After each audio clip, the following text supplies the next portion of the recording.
Você tem uma tabela primitiva composta por valores de uma variável quantitativa contínua.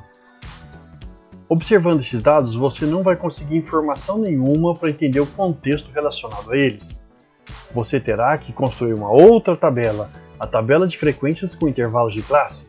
E é esse o objetivo da aula de hoje. Vamos nessa que o tempo é precioso!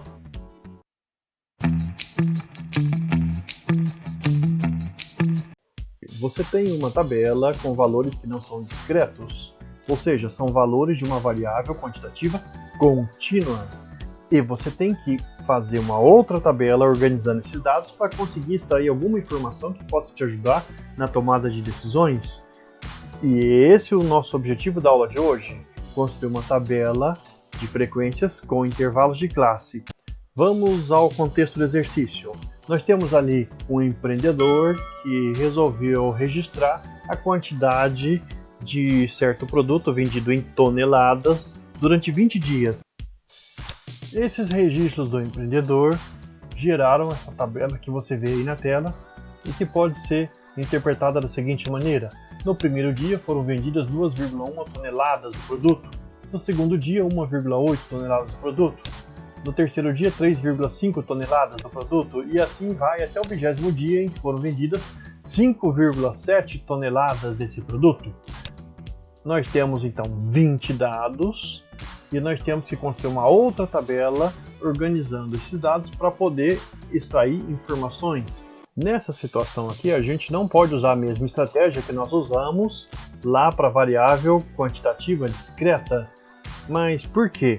Só para você ter uma ideia, se você tentar fazer isso, ou seja, usar a ideia da tabela de frequência com agrupamento simples aqui embaixo, a partir dessa tabela primitiva, você teria que localizar o primeiro valor, que é o menor deles, 1, escrevi aqui.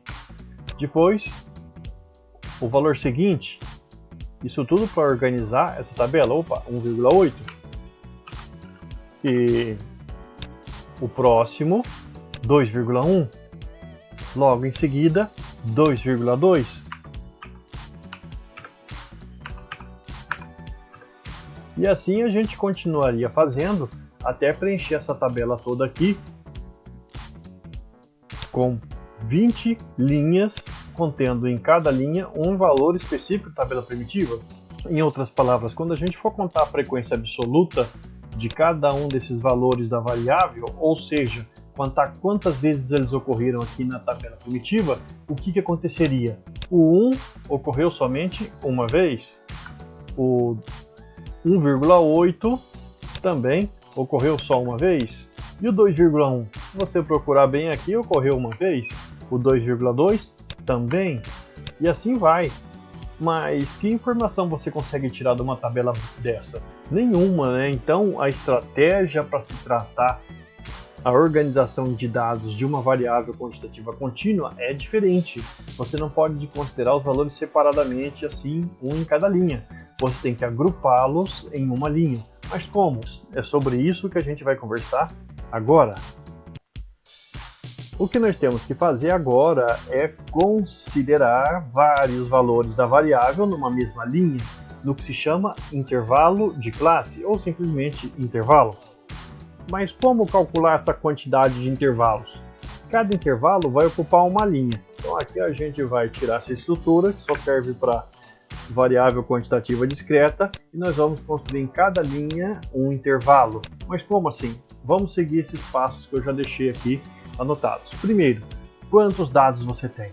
Aqui na tabela primitiva você tem 20 dias. Em cada dia foi coletado um dado, então você tem 20 dados.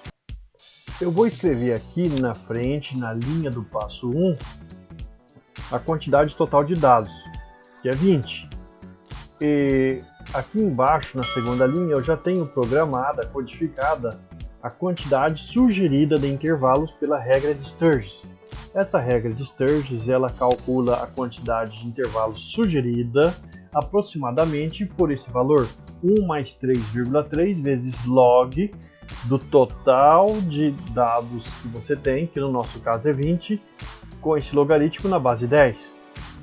E vamos ver o que acontece. Então aqui no primeiro passo são 20 dados. De acordo com a regra de Sturges, a sugestão é que se use um valor aproximado de 5,293399 intervalos de classe. Bom, mas espera aí, essa quantidade não pode ser assim, tem que ser um número natural.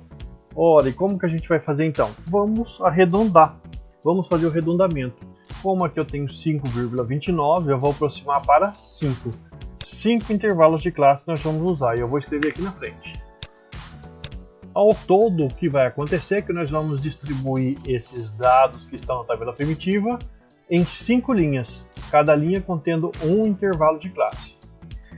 Mas esses intervalos vão de onde até onde? De que valor até que valor? Bom, vamos pensar no seguinte. Para fazer esse tipo de cálculo, nós temos que primeiro calcular a amplitude total nessa tabela primitiva. O que é amplitude total? É a diferença entre o maior valor e o menor valor dessa tabela. Aqui nesse caso, o menor valor é 1 e o maior valor, se vocês procurarem aqui, é 9,3. Então nós temos que fazer esse cálculo. O maior valor, 9,3, menos 1, que é 8,3. Mas suponha que você tenha situações mais complexas em que os números não sejam tão amigáveis. Você pode usar os recursos do Excel, fazendo a diferença, igual 9,3 menos 1, por exemplo. Daí ele já calcula para você. Olha que maravilha. Essa daqui é a amplitude total para essa tabela. Mas você vai ter que fazer o quê? Você vai dividir essa amplitude total, que é de 8,3, em 5 partes. Quando você faz isso, 8,3 dividido por 5, você vai ter a amplitude de cada intervalo. Vamos fazer isso daí? O que eu tenho que fazer? Dividir o 8,3 por 5. Dividindo a amplitude total pela quantidade de intervalos, nós temos 1,66.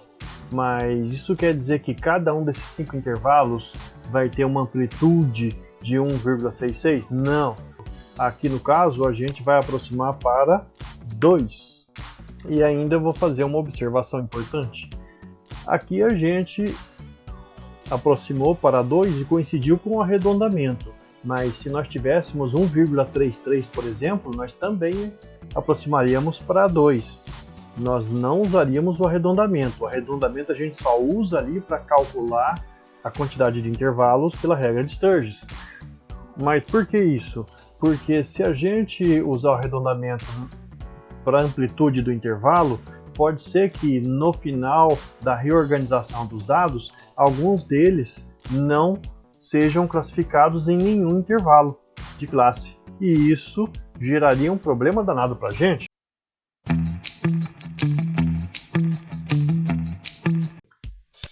Vamos resumir nosso raciocínio até o momento com esse esquema. Lá na tabela primitiva nós conseguimos o menor valor e o maior valor, que correspondem a 1 e 9,3. Eu os anotei aqui nesse segmento de reta e a distância do 1 até o 9,3 corresponde à diferença entre 9,3 e 1, que é 8,3. O nome desse valor é a amplitude total daquela sequência de dados. A ideia de se usar intervalos de classe é justamente cobrir esse segmento de reta que vai do 1 até o 9,3 com uma sequência de segmentos de reta que vão eventualmente passar do 9,3. Mas como saber a quantidade de segmentos de reta que nós vamos usar? A gente apela para a sugestão da regra de Sturges. A regra de Sturges sugere uma quantidade de intervalos que é aproximadamente 1 mais 3,3 vezes log do total de dados, que no nosso caso é 20, na base 10. Fazendo esse cálculo, a gente obteve 5,29. No entanto, a quantidade de intervalos é um número natural. Nós usamos o arredondamento para conseguir os 5. Então nós vamos construir 5 intervalos que vão cobrir esse segmento de reta todo aqui, ou esse intervalo maior que vai do 1 até o 9,3. Mas qual que é a ideia para fazer isso? É considerar a amplitude total e dividir por 5. Assim você terá o comprimento designado a cada intervalo num primeiro momento. Dividindo a amplitude total por 5, nós teremos 1,66. Isso significa que, se nós fôssemos construir 5 intervalos para cobrir aqui do 1 até o 9,3, cada um deles teria que ter comprimento 1,66 aproximadamente. No entanto, a gente pode usar uma solução mais amigável para conseguir a amplitude de cada intervalo, que é aproximar esse valor aqui da divisão da amplitude pela quantidade de intervalos justamente para um valor maior, que no caso foi 2. A gente não pode aproximar para um valor menor, porque se a gente fizer isso, conforme a gente construa os intervalos, eles vão terminar aqui antes dos valores maiores que estão lá na tabela primitiva, e isso é indesejável. Não podemos desprezar esses dados. Bom, mas feito isso, descobrindo que o valor, que a amplitude de cada intervalo é 2, então nós teremos o primeiro intervalo que começa no 1 e vai terminar onde? Se esse comprimento é 2, 1 mais 2, nós teremos aqui o limite superior desse primeiro intervalo, 3. O comprimento do outro intervalo também é 2, 3 mais 2 vai nos fornecer 5. O limite superior do segundo intervalo é 5. E do terceiro, 7. E do quarto intervalo, 9. E do último intervalo, vai ser 11. Assim, nós teremos uma sequência de 5 intervalos do 1 até o 11, cobrindo todos esses valores que estão na tabela primitiva. Essa que é a ideia em traços gerais. Agora, nossa missão é anotar isso na forma de tabela. Vamos nessa?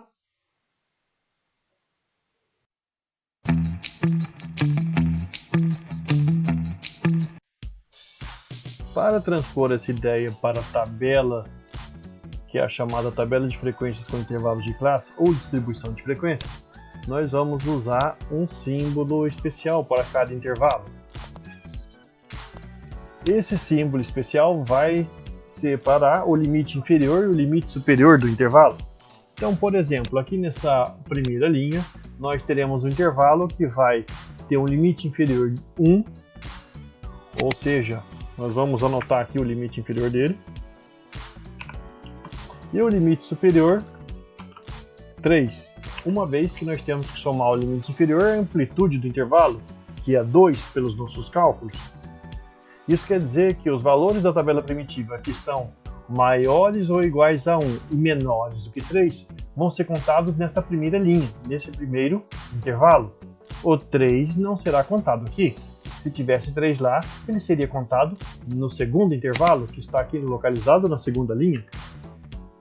Quando você tem essa barra vertical, nesse símbolo que designa o intervalo, ela está indicando onde o valor vai ser contado, em que intervalo o valor vai ser contado. No segundo intervalo, nós vamos ter um limite inferior 3 e o limite superior 5, uma vez que o comprimento do intervalo é 2. Então, 3 mais 2, 5. E assim a gente desenvolve a ideia. Para o terceiro intervalo, limite inferior 5 e limite superior 7. Para o quarto intervalo, limite inferior 7 e limite superior 9. E para o último intervalo, limite inferior 9 e limite superior 11. Esses 5 intervalos eles vão cobrir todos os valores que vão de 1 até 9,3. Agora a gente tem que contar a frequência absoluta ou frequência simples de cada intervalo. Nesse primeiro intervalo, nós vamos contar os valores que estão ocorrendo lá na tabela primitiva do 1 até perto do 3. Aqui nós temos o 1, o 1,8, o 2,1, o 2,2 e o 2,3. Então nós teremos 1, 2, 3, 4, 5 ocorrências para esse intervalo. Para o segundo intervalo, nós vamos contar os valores que são maiores ou iguais a 3 e menores do que 5. Não tem nenhum 3, mas nós temos 3,3, 3,5, 3,9, 4,5, 4,5. Então, nós teremos 3, 4, 5 ocorrências para o segundo intervalo de classe. Para o terceiro, nós contaremos valores maiores ou iguais a 5 e menores do que 7. 5,1, 5,4 e 5,7 são 3 valores. E para o quarto intervalo, maiores ou iguais a 9 até 9. Para o quarto intervalo, nós contaremos os valores lá na tabela primitiva que são maiores ou iguais a 7, menores do que 9. Nós temos aqui os 7,6, 8,2, 8,7 e 7,1. São 4 valores. E no último intervalo, do 9 em diante, nós teremos o 9, 9,3 e outro 9, 3 ocorrências. Você repare que se a gente somar todos esses valores, isso daqui tem que coincidir a quantidade total de dados na tabela primitiva. E a gente pode fazer isso usando os recursos maravilhosos do Excel, como por exemplo, soma. Nós vamos somar os valores nesse intervalo aqui, gerando 20 observações, conferindo com o que a gente tem ali na tabela. Isso significa que nós temos 5 ocorrências para o primeiro intervalo, 5 para o segundo, 3 para o terceiro, 4 para o quarto e 3 para o último intervalo. As menores ocorrências, que são 3, elas se referem ao terceiro e ao último intervalo, e as maiores ocorrências se referem ao primeiro e ao segundo intervalo. Essa análise é idêntica àquela que nós fizemos para a tabela de frequências com agrupamento simples. Assim como naquele caso, a gente vai ter que se perguntar, mas o que significa 5 ocorrências para esse intervalo? É muito, é pouco? E 3 ocorrências é muito, é pouco? Para responder essa questão, nós calculamos quem? A frequência relativa de cada intervalo. E como a gente faz isso? Dividindo a frequência absoluta pelo número total de observações. Vamos considerar aqui a ajuda das fórmulas do Excel. Eu vou dividir o 5 que está na célula C14 por 20 que está na célula C19. E ainda aqui eu vou fixar essa célula para a gente fazer esse processo mais rápido, simplesmente arrastando até o final. Isso quer dizer o quê? Que eu dividi o 5 por 20 e obtive 25 centésimos. A mesma coisa para esse outro valor. E para o terceiro intervalo, eu dividi 3 por 20 e obtive 15 centésimos.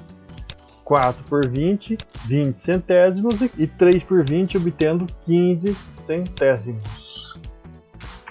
Isso daí facilita muito a gente construir a coluna das porcentagens. E como que a gente faz isso? Ora, multiplica o valor da frequência relativa por 100 ou desloca a vírgula 2 ordens para a direita lá na frequência relativa e acrescenta o símbolo de porcentagem. Eu repito, desloca a vírgula 2 ordens para a direita e acrescenta o símbolo de porcentagem, obtendo, no primeiro caso, 25%, no segundo também, no terceiro 15%, no quarto 20% e no último 15%. Se a gente calcular a soma para esses valores, tanto na segunda coluna quanto na terceira, nós teremos um 100%.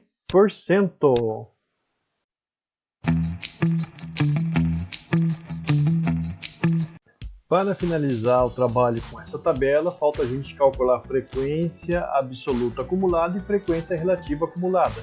Assim como lá no caso de tabela de frequência com agrupamento simples, que você pode procurar aí no link que eu vou deixar, nós temos que acumular para a frequência absoluta acumulada os valores da segunda coluna, que é da frequência simples ou absoluta. Até a primeira linha nós temos o valor 5. Até a segunda linha nós temos 5 mais 5, 10.